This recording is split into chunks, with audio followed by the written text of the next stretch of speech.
আমার কপালে এরকম টিমই জুটে একাই মানে কাঁধে নিয়ে সিনেমা দৌড়াতে হয়। বসুন্ধরার এই জায়গাটা একেবারে সবার মিলন মেলা। কোনো নায়ক ছাড়া একটা সিনেমা দেখবে, আমাকে সবাই জিজ্ঞেস করে তোমার নায়ককে। প্রথম দিন আসলে আমরা খুবই আপসেট হয়ে যাই, কারণ আমাদের অডিয়েন্স সংখ্যা খুবই কম ছিল। তো দর্শকরা কিন্তু একেবারে অথেন্টিক রিভিউ দিচ্ছে। নতুন এক্সপেরিয়েন্স আমার জীবনে। রেহানার সময় ছিল এক ধরনের এক্সপেরিয়েন্স, রেহানা মারিয়াম নূর যখন রিলিজ হয়, কারণ তখনও আমার কপালে এরকম টিমই জুটে যে আমার একাই মানে কাঁধে নিয়ে সিনেমা দৌড়াতে হয়। ওই সময়ও আমাকে আসলে একাই মুভ করতে হয়েছে। তো এগুলো আমি ফেস করেছি, মিডিয়া হোক, আমার দর্শক অডিয়েন্সের সাথে ইন্টারাকশন হোক, সব কিছু। তাও এইবার আমি আমার টিমে আরও মানুষ পেয়েছি। পূজা আছে, এজাজ আছে, হাসনাত রিপন ভাই আছে, রনক রিপন ভাই আছে, যারা আসলে আপ্রাণ চেষ্টা করছে যাতে আসলে দর্শক পর্যন্ত আমরা পৌঁছাতে পারি। এবং আপনারা তো আছেনই, সাহায্য করছেন বলে আমাদের প্রমোশনের যে ঘাটতিটা আছে সেটা কিছুটা হলেও পূরণ হচ্ছে।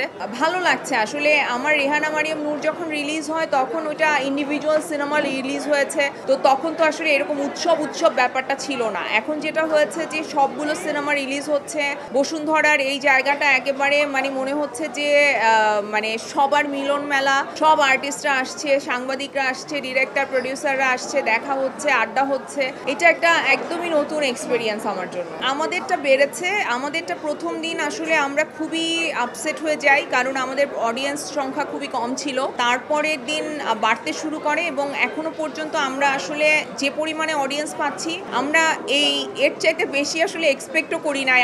আমি নিজে এখন ধরেন প্রডিউসার ডিরেক্টর কত এক্সপেক্ট করেছে আমি জানি না, কিন্তু আমি যেই বাস্তবতাটা বুঝি, আমাদের সোশ্যাল সিস্টেমটাই এরকম যে যেই সিস্টেমে আসলে সোসাইটি আসলে রেডিও না হয়তো যে একটা নারী কোনো নায়ক ছাড়া একটা সিনেমা দেখবে, আমাকে সবাই জিজ্ঞেস করে তোমার নায়ককে। পূজাকেও জিজ্ঞেস করে তোমার নায়ককে। এখন এই প্রশ্নের উত্তর হচ্ছে যে এটা একটা নায়ক ছাড়া সিনেমা। তো এখন এইটার জন্য মানসিকভাবে প্রস্তুত কতটুকু দর্শক সেটাও একটা ব্যাপার।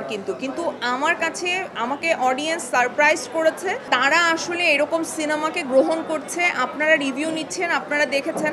আমাদের টিম তো আসলে কোনো প্রমোশনের কাজেই নাই, সেখানে আপনারা জানেন যে আমরা তো দর্শককে কোনো কিছু বলার সময়ও নাই, কারণ কেউ কানেক্টই করতে পারছি না আমরা একজন আরেকজনের সাথে। তো দর্শকরা কিন্তু একেবারে অথেন্টিক রিভিউ দিচ্ছে। তারা সবাই যে সিনেমাটার সাথে নিজেদেরকে কানেক্ট করতে পারছে, এইটা আমাকে আসলে অনেক ভালো লাগা দিয়েছে। তো মানে আমার কাছে মনে হয় যে আমি যে উদ্দেশ্যে সিনেমাটা করেছি আর সানি সারোয়ার ভাই যে উদ্দেশ্যে সিনেমাটা বানিয়েছে সেটা সফল হয়েছে।